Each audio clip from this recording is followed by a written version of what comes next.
was out there working, my grandma died, and I lost my mind again because she was the only thing that I had left as a When parent. you say you lost your mind, what does that mean? I just started spiraling downhill. I lost my job. I started self-medicating, and I don't really do drugs like that, but I started self-medicating, hanging around the wrong people, and then I wasn't. This isn't just another robbery trial. What began as a troubled childhood spiraling into addiction now collides with a courtroom where one wrong move could mean a lifetime behind bars. But is redemption still possible here? On May 23rd, you entered a plea of no contest to count 1, 2, and 3 to the offense of aggravated robbery. According to the plea bargaining agreement, punishments be assessed at 9 years in the prison. There's an affirmative finding of deadly weapon, and the state opposes your application for deferred adjudication. All right, any other witnesses? Well, my client wants to say a few words. All right, if you want to say a few words, I'm going to place you under oath, and the state will have a chance to cross-examine you, which means they'll have a chance to ask questions of you. Yes, Do you wish to be placed under oath? yes, ma'am. I thank you for giving me a chance to talk to you. Sure. Can you raise your right hand? Do you solemnly swear or affirm the testimony you give will be the truth and nothing but the truth, so help you God? Yes, ma'am. All right, you can lower your hand. State your name for the record. Jacob Deon. All right, defense, do you have any questions? I do. I hope close enough to the mic that the court reporter can hear me. Jacob, you had earlier pled no contest to 3 counts of aggravated robbery. Yes, sir. And you're not contesting those counts, are you? No, sir. You're here to ask the court for deferred probation. Yes, sir. All right. So the court has read the PSI and so on, and I would like to have you explain a little bit about your early life. Yes, sir. What was it like? So when I was born, I was staying with my mom and my stepdad, and I was being abused. And I went to school with bruises, and they kept asking what happened. And I told them one day, and they said they weren't going to say nothing, but they said something to my parents. So I got beat again. And then I came back to school and told them what happened, and they took us to CPS. So we got taken away from our family. And I was in CPS for a while, and they were trying to put me on the right meds because What happened next? my grandma got us, and my mom got killed in 2010. They say she died from an accidental overdose, but I believe she got killed. And I just went crazy. I started self-medicating. I didn't know what to do with myself. How old were you then? I think I was about 10, and I just lost a lot of my mind. And I had my grandma, so I was happy. And then I started doing electrical work, and I've been doing electrical work. I don't have a record. I've never been locked up before.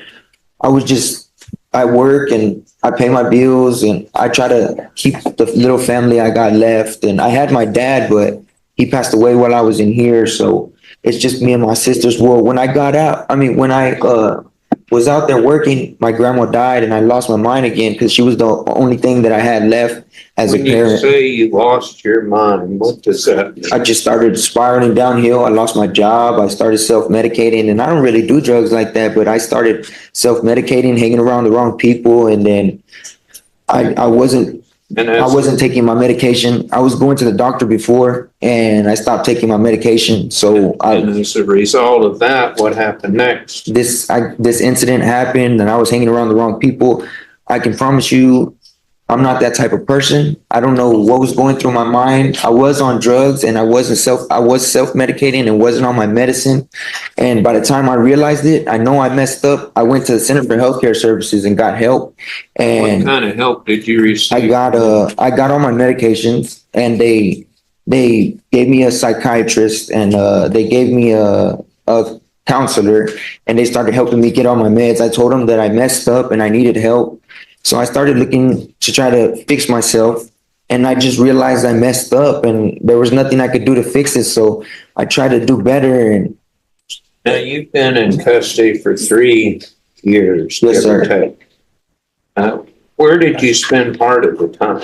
I spent it here, and then I just really needed to go to the hospital. My mind state wasn't in the right state of mind. I was hearing voices. I was just freaking out. I didn't know what to do with myself. I was just losing my mind, and I've been here for 3 years. I've been to lockdown one time for 3 years. I have not had no fights. I'm not an aggressive person. All right, and just so that the record can be clear, Notice the judge clarifying why he sat in jail for 3 years.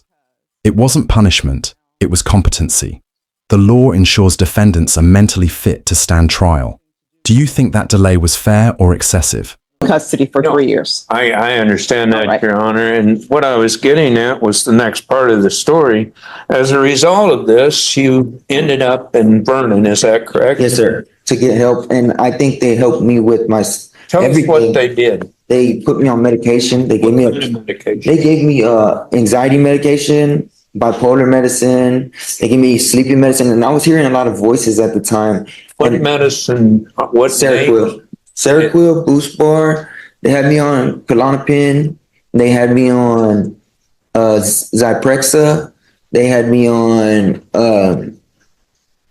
another medication. I don't recall what it was called. What are you on now when you're here? They had me on Boost Bar. They agreed to let me keep taking the Seroquel for the voices, and they give me propanolol for the anxiety and depression, and they also give me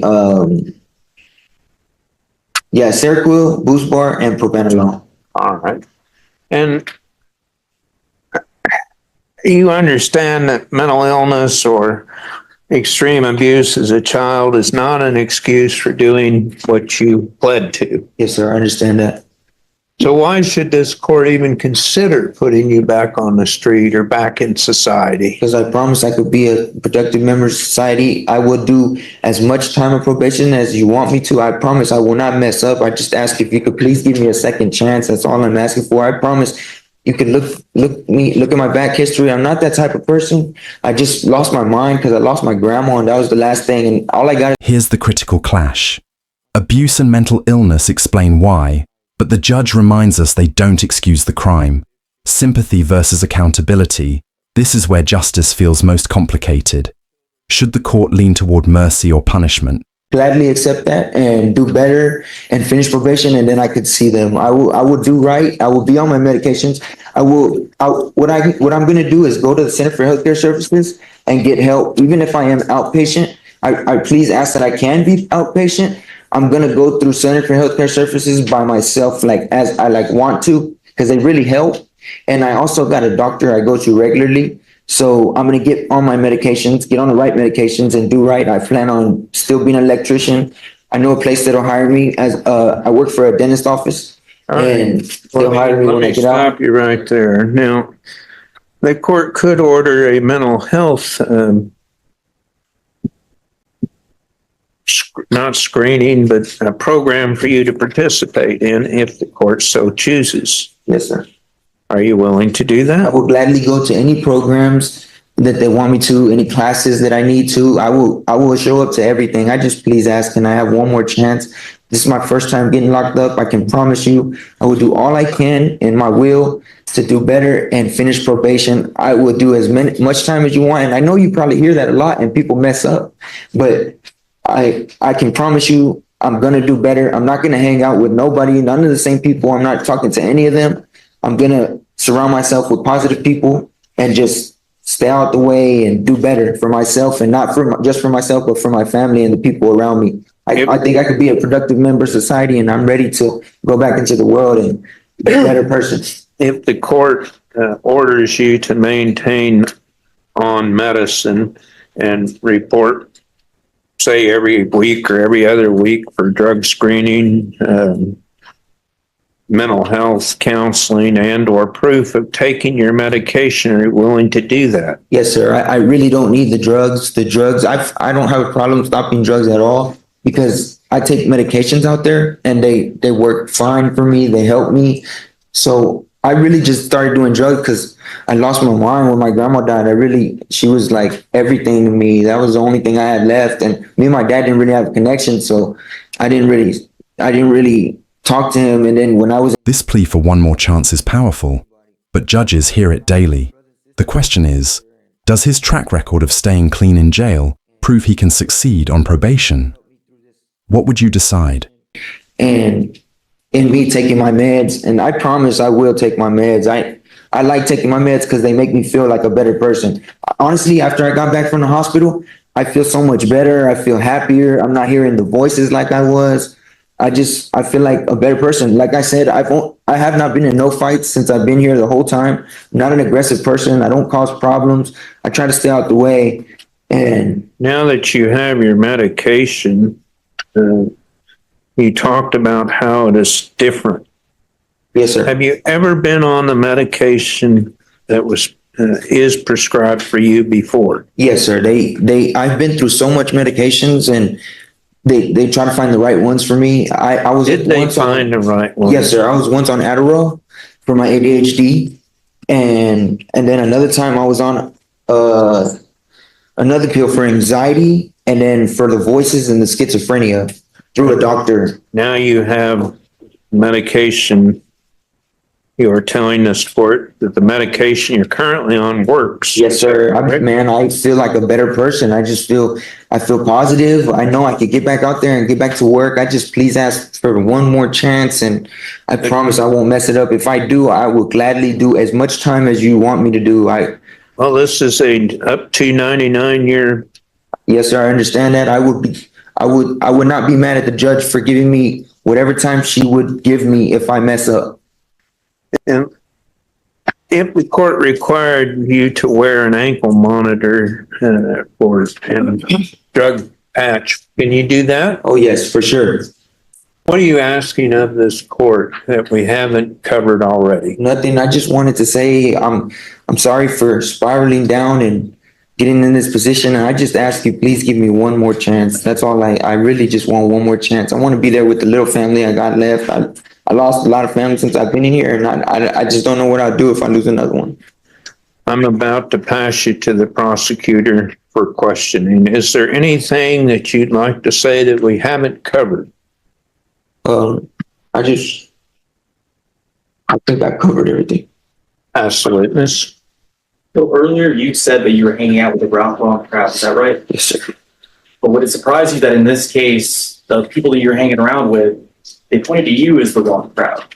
Yes, sir. I see they did that, but that is wrong. I hear what you said earlier on how they said that I was the one that did everything. I can promise you I wasn't. I was in the wrong place. I wasn't even supposed to be. I didn't even know what was going on till there was guns drawn, and I didn't have no gun. If I was the intent to try to do something like that, I would have had a gun too. I didn't have no gun. I do admit that I was there. I was self-medicating. I don't know what I was thinking of being in that house, but I was freaking out. It just happened so fast.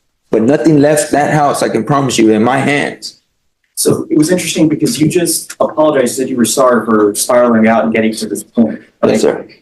But I never heard an apology towards any of the victims in this case. Oh, I really do apologize to all the victims. I wish they were here so I could tell them to their face. Ask the witness.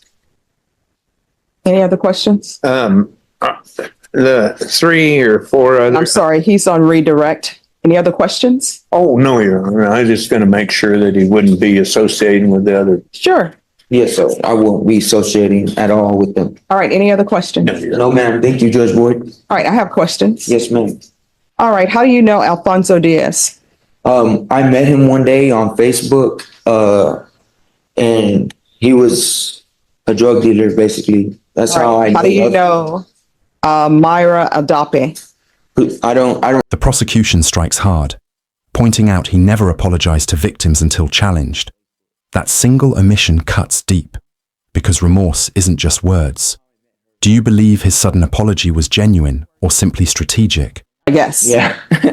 Who is Eric Alderete? That guy, I don't know at all. I've never heard of that name. I was told about the report, and I've never heard of that guy. I never knew that guy. Okay, because in the PSI report, in the stipulations, Yes. It states that you would go over to that house and your normal thing that you would do is you would show up and then you would go get your girlfriend and you all would come into the house. Is that true? No, I said that? No, that's what the complainants are saying. No, you're talking about, you said Eric? Yes. How often have you been to that house? I've never been to Eric's house. It's Alfonso Diaz's house. Okay. How often have you been? I've been there a couple times. All right. Just to pick up some stuff for my friends. Like I'll go through and To pick up what? some drugs. All right. And then how do you know Brian Pickney? I met him on Facebook. And how do you know Adam Cordova Facebook. and Jessica Aragon? Jessica Aragon was my ex for 8 years. All right. So, from the stipulations, these people were selling drugs from their home? Yes, ma'am. Okay. All right. So with regards to restitution, I can tell everybody, victim one is saying a $50,000 black Rolex watch was stolen. I don't have any proof of that. They're saying a $100,000 platinum necklace was stolen. I don't have any proof of that. 2 cell phones. I have no proof of that. Wallet and money. Don't have any proof of that. $2,000 worth of cocaine. They're not getting that back. Yes, ma'am. $100 worth of marijuana. Yes, ma'am. They're not getting that back. 1 television valued at $300. Victim 2, a $500 gold rosary. You know, at some point in time, if it's a rosary, if it's a representation of Jesus Christ, that should give people pause. Yes. I don't have any proof of that. They're not getting that. $100 James Avery silver necklace. They're not getting that. I don't know any necklace at James Avery that costs $100. Yeah, they're just big drug dealers. Excuse me. Oh, Don't sorry. interrupt. Yes, ma'am. Sorry. Apologize. Vehicle keys. I don't have any proof of that. 2 grams of marijuana. They're not getting restitution for that. Victim 3, $400 Samsung 820 cell phone. That's cheap. Now they say those cell phones are $1,500. $200 Fossil smartwatch, $80 in cash, and 4 grams of marijuana. I don't have anything before me that would justify the court or any evidence to giving that restitution amount back for any of the items. And for the court, that's the cost of doing business if you're a drug dealer. Maybe the people that you sell drugs to and drinks to are going to come in and rob you. You put it in your insurance. So I'm not going to grant them any restitution. Watch closely as the judge dismantles those outrageous restitution claims. $100,000 necklaces, $50,000 watches, all with zero proof. This is courtroom reality. Even drug dealers can be victims, but fabricated luxury doesn't earn compensation. Surprised by the ruling, What your routine was. So they trusted you as a buyer of drugs. In Texas and in elsewhere, guess what? If you're a drug dealer, you still can be a victim of robbery, right? You can't pull a gun on somebody and take their drugs. Yes, ma'am. They're not going to get any restitution for those drugs, but you can't pull a gun on somebody and take their items. What they're saying in the stipulations is you were a party. Yes, ma'am. So you with your girlfriend, who was the driver, y'all drove over to this location. They see it's you. They know it's you. So they're a little bit down on being vigilant. They let you in. And then immediately coming behind you, you go back outside. And then when you come back, you bring these other people with you. Yes, ma'am. So you committed an aggravated robbery. And you took these items, whether or not they had the $100,000 platinum necklace and the black Rolex watch, I don't know. They're not getting restitution for it. But I know what you did could have resulted in many people in that house getting killed. So I'm not going to grant your application. I'm going to find you guilty in counts 1, 2, and 3. Counts 1, 2, and 3 are going to run concurrent. I'm going to follow the agreement that you reached, which is 9 years prison on each count. Give you credit for any time served.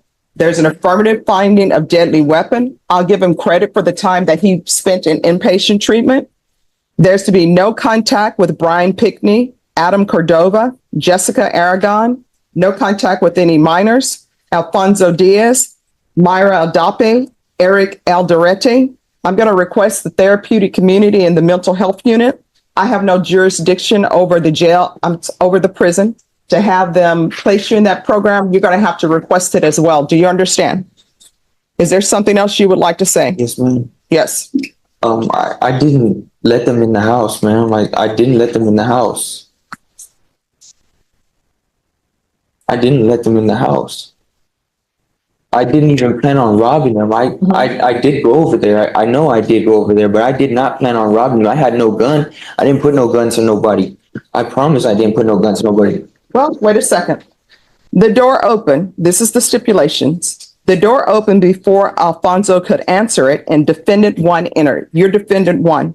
Alfonso and Myra know defendant one as Jay, that's you, and were no longer alarmed. Alfonso greeted defendant one, who looked around and said he would be back. Alfonso said, Jay, that's you, Yes, usually walks back to his vehicle and would return with suspect one. Suspect one is Jay's girlfriend and is known to Alfonso as Jessica Ann Aragon. Alfonso was going to shut his door when defendant one returned and allowed defendant 2 and 3 to enter Alfonso's house. Defendant 2 and 3 pointed handguns with lasers at Alfonso, Myra, Eric, while defendant 1, that's you, demanded their property. I didn't do that though. I didn't demand their property. All right. Did you review the document entitled Trial Court Certification of Defendant's Rights to Appeal with your attorney? Did you understand it and sign it? Because this is a plea bargain agreement, because I followed your plea bargain agreement, and because you waive your right to appeal, you do not have the court's permission to appeal. Because this is a felony conviction, you're not allowed to own or possess any weapons or ammunition. If you have a question over what a weapon or ammunition is, you'll need to speak to an attorney. Do you understand? Yes. Yes, I can't have probation. No. And we can go off the record. Let me explain something to you. And this is the law of parties. Let's say there's a convenience store. And I know at that convenience store, they're going to have a lot of money on Tuesday. And I want to go in there and rob that convenience store. But I can't do it by myself. I need help. And let's say I don't have a vehicle. Via bus don't take that route. So I come to you and your girlfriend and say, hey, I'm going to rob this store. I don't have a vehicle. Can you all drive me there? And you and your girlfriend say, yeah, if we can get some of the money. And I'm like, okay, I'll give you $80. And you all drive me to that convenience store. And then I'm not a violent person, but things may get violent. So I ask somebody else, hey, you're a shooter. You have violent tendencies. I want to rob this convenience store. And just in case things go sideways, will you be able to help me out? And they tell me, yes, we'll help you out, but you need to give us some money. And I say, I'll give you $200. They say yes. We go into the convenience store because you and your girlfriend drive me there. Guess what? I wouldn't have been able to get that convenience store if you and your girlfriend haven't driven me there. And you know what's about to go down. I go in the convenience store. The clerk is supposed to give me the money. He's getting antsy. He pulls a gun from behind the counter. The person who I'm bringing with me for muscle shoots him. Guess what? You didn't have a gun. Your girlfriend didn't have a gun, but y'all are all a part of this. So guess what? Your girlfriend is charged with aggravated robbery. You're charged with aggravated robbery. I didn't have a gun. I'm charged with aggravated robbery. The muscle person is charged with aggravated robbery. So it's just like you had a gun. Do you understand? Now, how old are you? 28. All right, you're 28. You will be able to still have your life ahead of you when you're released from the prison. Because it's an affirmative finding of deadly weapon, you're going to have to do half your time before you're eligible for probation. Eligible for parole. So that means your half time is day for day. So that's 4.5 years. In those 4.5 years, you need to start thinking about what you can do so you won't be back in front of a court for this type of offense. Do you understand? Or any offense? There's no way you could give me 7 years? No. And I will tell you this, you're lucky that your attorney was able to get 9 years for you. Because you put 3 people's lives in danger. And for what? For things. Right? And at the end of the day, guess what? When we all die and we're long gone, that black Rolex watch, that 100,000 platinum necklace, somebody else is going to be wearing it. And stop, destroying your body with drugs. All right? these people are lying. It's not, none Here's of the that. thing. I know. In the report, they're drug dealers. I know they're drug dealers. Guess what? That's why they're not getting any restitution.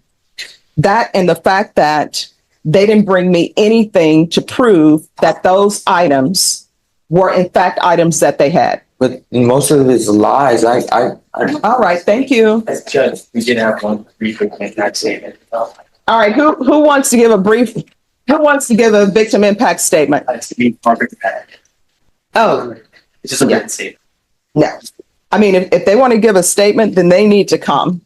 And then perhaps they want to explain why they're selling drugs in Bear County. All right, thank you. All right, thanks. In the end, the judge handed down 9 years in prison, rejecting probation but crediting time served. A tough reminder that under the law of parties, even without a gun, involvement equals guilt. What's your take on this ruling? Drop a comment, hit like and subscribe for more dramatic courtroom breakdowns.